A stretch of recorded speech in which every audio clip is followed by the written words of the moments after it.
आज हम एक नए चैप्टर में इंटर कर रहे हैं। क्लास 11th का chapter number 4, motion in a plane. तो इसके इंट्रोडक्शन पे ही आज हम बात करेंगे, motion in a plane.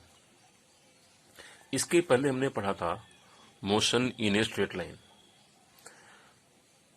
Motion in a straight line में हमने जो पढ़ा था उसमें जो हमारी जो मोशन होती थी इस तरह से होती थी, स्ट्रेट लाइन में सिंपल मोशन, चाहे इस डायरेक्शन में चाहे इस डायरेक्शन में। इधर को मान लिया हमने पॉजिटिव लिया, इधर नेगेटिव लिया, केवल दो डायरेक्शन, केवल पॉजिटिव और नेगेटिव, एक ही स्ट्रेट लाइन में हमारी मोशन डिफाइन हो जाती थी, जिसके अंदर हम डिस्प्लेसमेंट,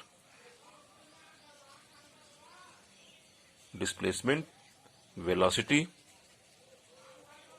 और एक्सेलरेशन, हमने तीनों का हमने स्टडी किया स्ट्रेट लाइन मोशन में। लेकिन हमारी डायरेक्शन केवल यही रहेगी, बस आइदर पॉजिटिव और नेगेटिव, यही थी हमने जब उसको स्टडी किया था पिछले लेसन में, motion in a straight line. अब एक हम दूसरी स्थिति की कल्पना करिए। जैसे मान लिया एक प्लेन है, जैसे मान लिया आपने एक गेम खेला होगा कैरम बोर्ड का। कैरम बोर्ड में उसकी जो कॉइन होती है उसकी मोशन कैसे होती है, यहां से मान लिया हमने उसको मारा तो यहां जाएगा, यहां से यहां जाएगा, यहां से यहां आ सकता है। इसको हम देखते होंगे, फील करते होंगे। पहले इधर गई, फिर यहां से इधर गई, वो कई डायरेक्शन चेंज कर रही है, केवल एक डायरेक्शन उसकी नहीं है। तो कैरम बोर्ड का एक्सपीरियंस हम कर सकते हैं कि उसके कॉइन की मोशन को ऑब्जर्व करके कि वो मोशन किस तरह से कर रही है। अब ये मोशन 2D में है। पहला हमारा जो था स्ट्रेट लाइन मोशन में it was in 1D, 1 dimension motion. अब इसमें देखिए कैरम बोर्ड का जो हमारा कॉइन की मोशन है ये 2D में है। ठीक है, तो कैरम बोर्ड का है। दूसरा एग्जांपल लें हम, एक टेबल पर मान लिया एक चींटी है, तो उस चींटी की मोशन को आप अगर ऑब्जर्व करो, मान लिया तो यहां से गई, यहां से आई, ऐसे ऐसे ऐसे ऐसे ऐसे ऐसे ऐसे ऐसे ऐसे, यहां से गई और इस तरह से चलती हुई यहां तक आ गई। ये भी 2D में आएगा। चींटी की मोशन इस तरह से वो चल रही है। ये मोशन स्ट्रेट लाइन नहीं है, ये मोशन स्ट्रेट लाइन नहीं है, बल्कि इस तरह से एक प्लेन में है। कैरम बोर्ड में भी एक प्लेन है, तो उस प्लेन पे डिफरेंट डायरेक्शन में वो कॉइन मूव कर रहा है। उसी तरह से यहां पर जो चींटी की मोशन है, चींटी की मोशन वो भी 2D में आएगी, एक प्लेन में ये चल रही है, स्ट्रेट लाइन ये भी नहीं है। उसी तरह से एक और हम मोशन की बात करें, जैसे मान लिया कि एक कमरा है,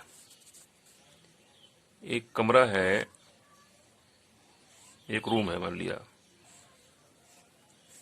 इस रूम में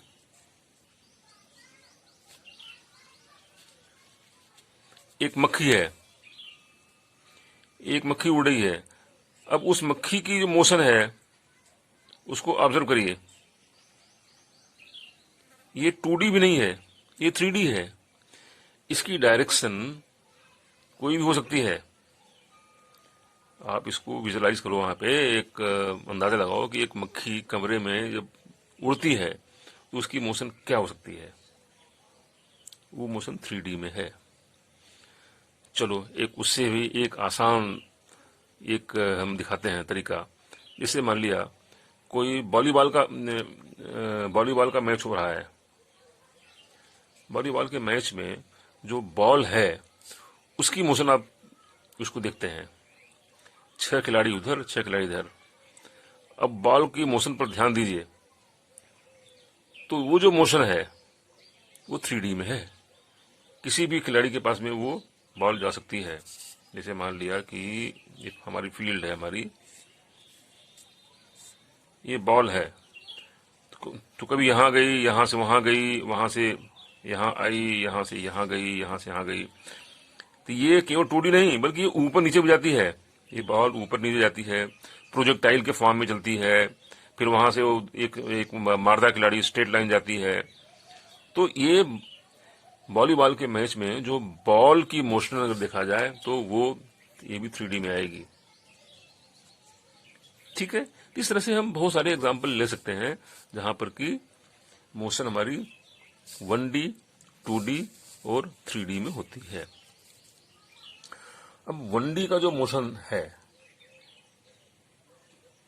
वो तो आसान है, बहुत ही सीधा है।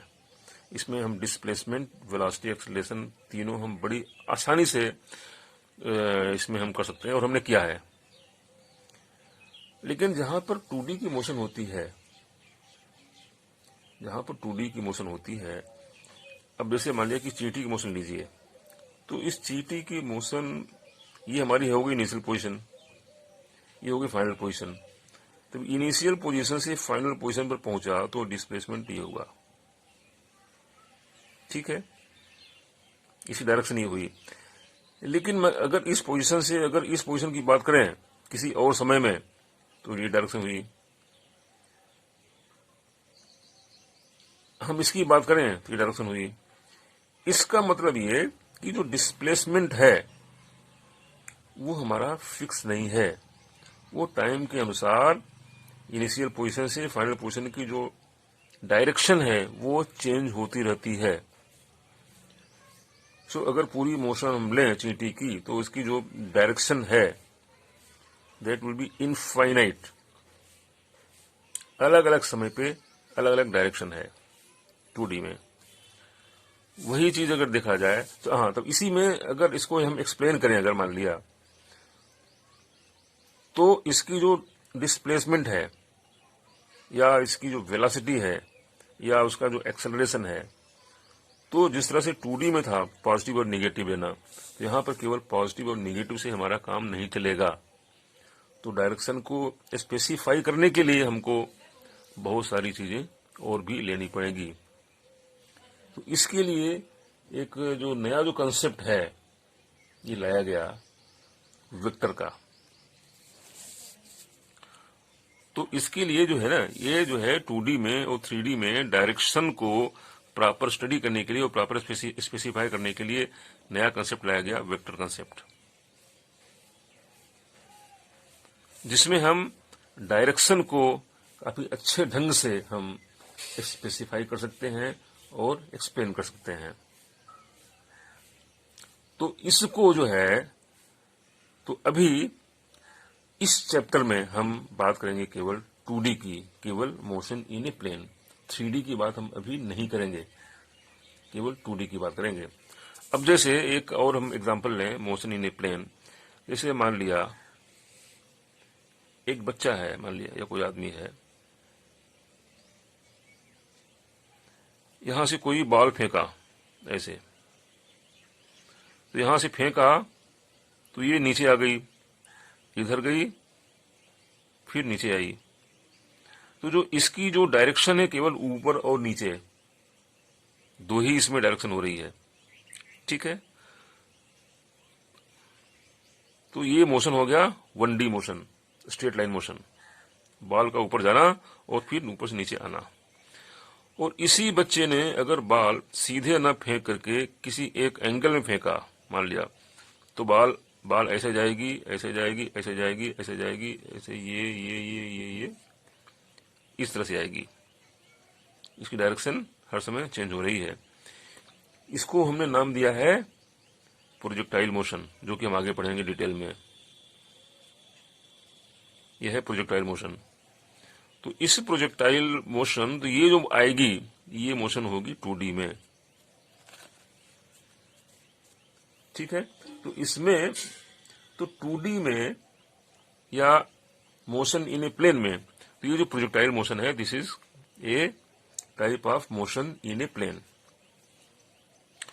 तो इसमें डिस्प्लेसमेंट, वेलोसिटी और एक्सेलरेशन को प्रॉपर्ली डिफाइन करने के लिए हमको वेक्टर कंसेप्ट का सहारा लेना पड़ेगा, जो कि अगले वीडियो में वेक्टर कंसेप्ट कम काफी डिटेल में पढ़ेंगे, बल्कि इसके 2 वीडियो होंगे वेक्टर को कवर करने के लिए। तो अभी जो हमने बात किया मोशन इन ए प्लेन, तो पहले चैप्टर में हमने पढ़ा था मोशन इन स्ट्रेट लाइन, जिसमें कि केवल 1 डायमेंशनल मोशन में हमने बात किया था, और उसी के अंतर्गत हमारी केवल 2 ही डायरेक्शन थी, पॉजिटिव और निगेटिव।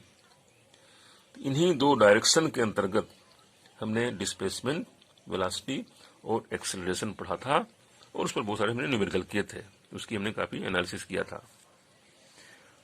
लेकिन 2D मोशन में, यानी 2 डायमेंशनल मोशन, यानी मोशन इन ए प्लेन, इसमें हमें डिस्प्लेसमेंट, वेलोसिटी और एक्सेलरेशन को डिफाइन करने के लिए हमको वेक्टर कंसेप्ट में जाना पड़ेगा, तभी ये प्रॉपर ये तीनों चीजें डिफाइन हो सकती हैं। ठीक है, तो इसमें हम आगे जब पढ़ेंगे तो हम इस मोशन को पूरा मोशन इन ए प्लेन, इसमें जाने के लिए हम पहले पढ़ेंगे वेक्टर कंसेप्ट। तो आज का वीडियो केवल यहीं तक, जिसमें कि केवल हमने ये समझा कि मोशन कौन कौन तरह होती है, 1D मोशन क्या होती है, 1 डायमेंशनल क्या होती है, 2 डायमेंशनल क्या होती है, 3 डायमेंशनल क्या होती है, और इसमें हमें क्या क्या रिक्वायरमेंट है मोशन इन ए प्लेन, इसको समझने के लिए हमें क्या क्या हमको चाहिए। ठीक है, तो अब अगले वीडियो में हम बात करेंगे वेक्टर कंसेप्ट। Thank you.